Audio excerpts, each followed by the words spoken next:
दिल्ली के मुख्यमंत्री अरविंद केजरीवाल की आबकारी नीति घोटाले और उससे जुड़े धन शोधन के मामले में जमानत याचिका पर सुनवाई आज अधूरी रह गई। अब यह सुनवाई गुरुवार को भी जारी रहेगी। राउज एवेन्यू कोर्ट में अवकाशकालीन जज न्याय बिंदु की अदालत में सुनवाई थी और सबसे पहले तो अरविंद केजरीवाल की न्यायिक हिरासत जो 19 जून तक रखी गई थी उसे कोर्ट ने 3 जुलाई तक बढ़ा दिया है और इसके साथ वो बढ़ाने के बाद कोर्ट ने अरविंद केजरीवाल भी उसमें मौजूद थे कोर्ट में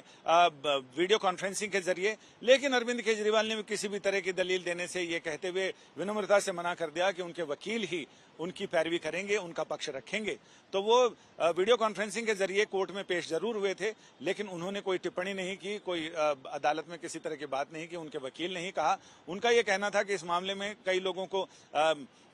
जमानत मिल भी चुकी है, कई लोग अप्रूवर हो गए हैं, उन अप्रूवर की बातों का यकीन सीबीआई और ईडी कर रही हैं, जबकि उनका कहीं किसी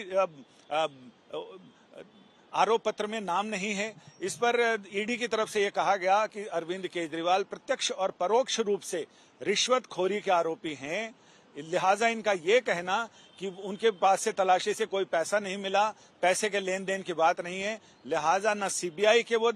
अम्ब्रेला में आते हैं, ना वो ईडी के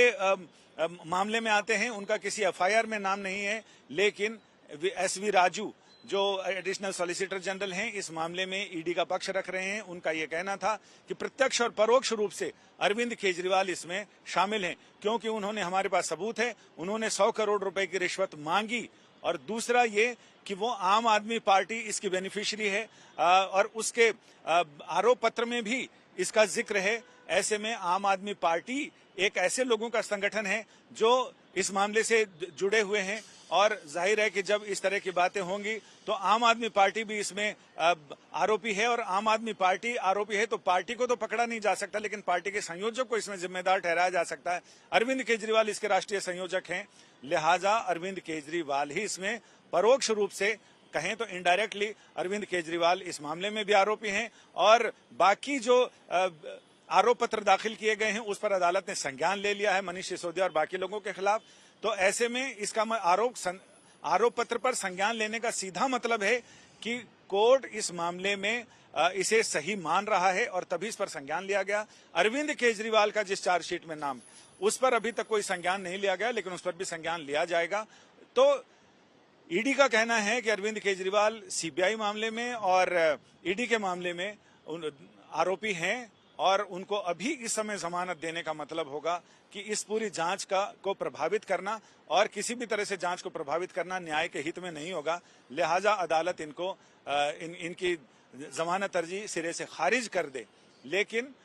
अदालत का भी ये कहना था कि वो पूरी तरह से दोनों पक्षों की बातें सुनने के बाद ही इस पर फैसला रिजर्व रखेंगे। तो अब सारी उम्मीदें गुरुवार तक टल गई हैं, यानी गुरुवार को अब इस मामले में अगली सुनवाई होगी और उस सुनवाई के साथ ही ये पता चल पाएगा कि अरविंद केजरीवाल की जमानत को लेकर अदालत का रुख क्या है। कैमरामैन संजय समीर के साथ संजय शर्मा, दिल्ली।